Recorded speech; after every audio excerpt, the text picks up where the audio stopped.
But first of all, Senator, thanks very much for joining us. Tell us what you liked about the president's speech first. Well, I think he made a good point that atrocities occurred. That there was something awful that happened, the gas attacks. You can't watch them without having a great deal of sympathy for the people. But I guess my first response to that is, well, gosh, the guy who did this deserves death. The death penalty for killing civilians. Bashar al-Assad. Yeah, but the president's plan is to leave Assad alone. Well, do you think he should go in there and try to kill him? Well, the thing is that I think his plan, though, is to spare Assad, to leave the regime in place. But at the same time, he says someone must pay for breaking this international norm, but he's really not willing to actually make Assad pay. I think there should be a way that Assad pays, either through an international tribunal or something. I think Assad can't remain there. Targeted assassination? Well, I'm not really saying that. What I'm arguing is that what the president has planned is not going to accomplish what he says he's going to accomplish, which is to punish Assad for this. I think Assad personally will not be held accountable for this. I also think that even if the diplomatic solution occurs, that he still may not be accountable because it may still leave him in place. You hope that this Russian initiative works, right? I do. I think that the military option, it has no clear military objective. I think if we bomb Assad, I think it'll be more likely that the country becomes more unstable, refugees become worse, perhaps Israel gets attacked. And I think also the real danger to bombing Assad is that the chemical weapons may become loose within the country and may be taken over by either terrorists or al-Qaeda. Because the president has a different analysis. Let me play a clip from what we just heard from the president.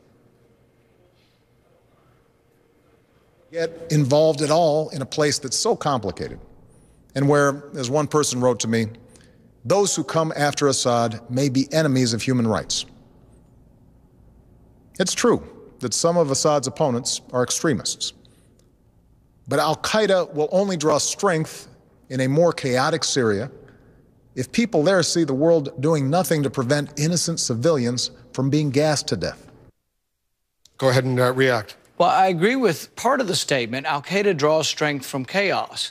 But I think there's more chaos if we bomb Assad. If we destabilize the Assad regime, there'll be more chaos, and we will essentially be the allies of al-Qaeda. So the chance that al-Qaeda either takes over chemical weapons or becomes a more dominant influence or actually takes over Syria are greatly enhanced by us bombing Assad. So I don't think he makes any sense by saying, oh, we're going to bomb Assad, but this is somehow going to hurt al-Qaeda. It's going to help al-Qaeda. Don't you think that if, in fact, this Russian initiative works, and for some reason the Syrian regime of Bashar al-Assad, they agree to put all their chemical weapons under international control and eventually destroy them, the threat of U.S. military force convinced the Russians and the Syrians to do this?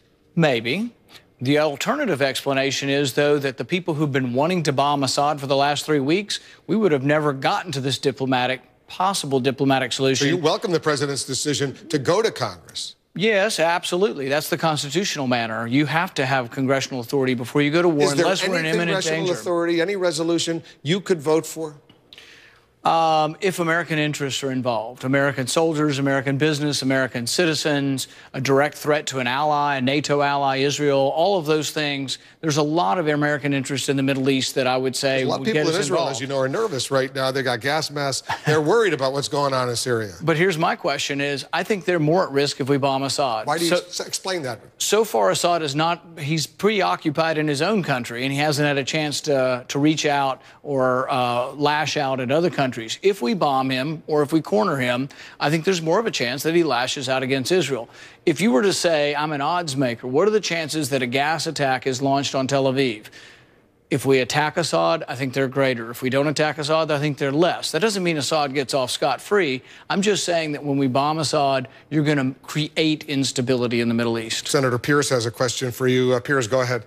It sends us a really good tweet here from Nick Kristof of the New York Times, which sort of sums up what I think about this, really. It's not the basic message from President Obama's speech tonight that, to any dictator, when you slaughter your people, just don't use gas.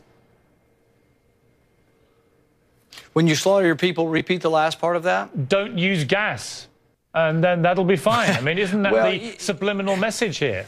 Yeah, and the thing is that he's killed 100,000 people with conventional weapons. So, yeah, that's the question. Even if the gas leaves the country, which would be a good idea to have it under international control, the slaughter still goes on. He still has a great conventional weapon advantage in Syria. He remains in power.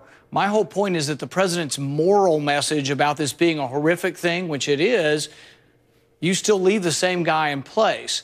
You know, I think the doctrine for your military, when you get your military involved, should be that the country should be completely behind you and that you should go in to win. And it should be with reluctance that we go to war, and it should be with an overwhelming force with the entire country behind you. We've had that on occasion, but we don't have that here. The country's overwhelmingly opposed to us being involved in the civil war. Senator Rand Paul, thank you.